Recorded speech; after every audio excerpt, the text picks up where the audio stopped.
அனைவருக்கும் வணக்கம். இது வீட்டில் நெய் காய்ச்சிட்டேங்க. இந்த நெய்யை பற்றி தான் சில விஷயங்கள் நான் சொல்லணும். வீட்டில் வெண்ணெயாக இருந்தால் நமக்கு நல்லதுங்க. இப்போ பால் வாங்குறீங்க இல்லையா, அந்த பாலை நல்லா காய்ச்சி ஒரு 10 நிமிஷம் அப்படியே இல்லை 1/4 மணி நேரம் கூட அப்படியே சிம்லேயே வச்சுட்டிங்கன்னா நல்லா ஆடை மேலே இருக்குங்க. அதை தூக்கி ஃப்ரிட்ஜுக்குள்ளே வச்சுட்டிங்கன்னா மறுநாள் காலையில் நீங்கள் ஆடை எடுக்கும்போது நல்லா தோசை பதத்தில் வரும். நான் ஒரு ஷார்ட்ஸ் வீடியோ போட்டிருக்கிறேன், நீங்கள் பாருங்கள். அந்த மாதிரி ஆடையை கலெக்ட் பண்ணி அதை ஒரு நாள் உரைய ஊற்றி புளிக்க வச்சு எடுத்து நம்ம வெண்ணெயை கடைஞ்சி எடுத்துடலாம். அதுவும் ஷார்ட்ஸில் இருக்குது. வெண்ணெய் கடைஞ்சி எடுத்துகிட்டு இந்த வெண்ணெயை நம்ம காய்ச்சிட்டோம். காய்ச்சறது எல்லாருக்குமே தெரியும். தெரியாதவங்க சிம்லேயே வச்சு வெண்ணெயை காய்ச்சுங்க.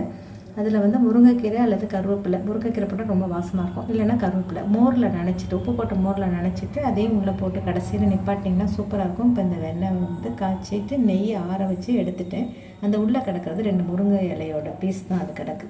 இந்த முருங்கை இலையை போட்டு காய்ச்சும் போது ரொம்ப மணமாக இருக்குங்க. அந்த வெண்ணெயை நம்ம எப்படியெல்லாம் சாப்பிட்லாமோ அது மாதிரி நெய்யும் நல்லா சேர்த்துக்கலாம்.